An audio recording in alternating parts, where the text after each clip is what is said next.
morning. I am back with you from my kitchen to do one more recipe. Today I'm going to demonstrate how to make creme anglaise without curdling it. So what I have are my egg yolks in here and my egg whites there, and I'm going to show you how to separate these last two eggs.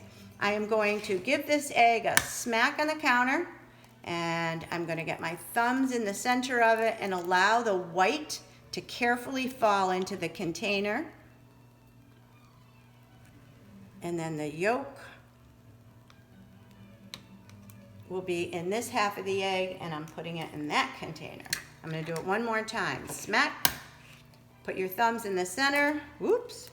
Give it a little pull and allow the white to fall into the first container and the yolk to remain in the half eggshell. And then we're going to add the yolk there. So I'm going to move the whites out of our way because we don't need them. I'm going to take a small whisk and whisk up these egg yolks. Meanwhile, I am going to heat heavy cream, equal amounts of heavy cream and milk to a scald in that pan while I continue to whisk the egg yolk. I'm going to add sugar, and then I am going to combine the two together. So I'm giving it a really good mix. I'm whisking by hand to make sure that all of the sugar is blended. And my next step will be to temper the hot dairy mixture into this egg yolk mixture. So I'm going to move to the stove, and I believe I preheated this. So I think I'm there. We want to scald this dairy product, and that means we want to come to just under a boil.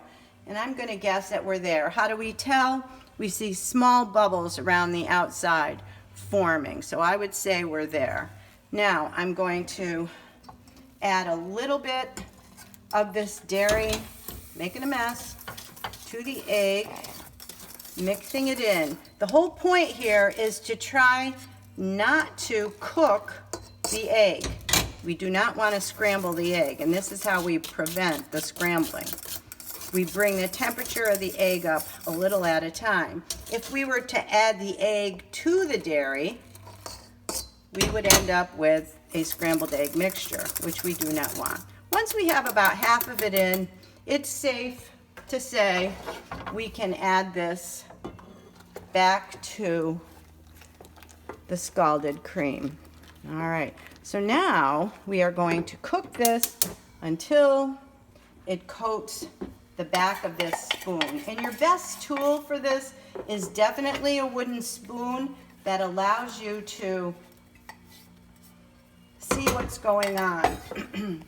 So you can see there's a little bit of foam on top, and that's from the whisking. And right now it's just sliding and slipping off the back of the spoon, but I'm going to stir it and keep it moving. And I'm actually going to be able to feel when this begins to change. What does that mean, feel? I can feel it getting thicker. I can feel the proteins in the egg coagulating just so much, or just enough, I should say, to make this a nice thick sauce. Now, this creme anglaise is going to be used as a sauce that we're going to accompany, that's going to accompany a dessert. However, you could use this for ice cream. If you want to put this in an ice cream maker, you will have homemade vanilla ice cream. Okay, now I can see this changing. I can feel it, and if you look at the back of this spoon, I'm taking it off the heat, you can see that it totally changes and coats the back of the spoon. So we have just made creme anglaise, and I will add vanilla extract to it. I could add vanilla bean paste to it, and it is finished. How do we handle this?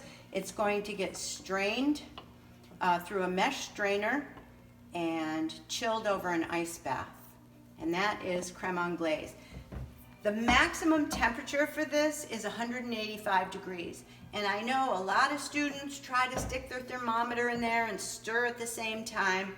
You are better off trying to get a sense of what this looks like on the back of the spoon. It's just an easier way to do it.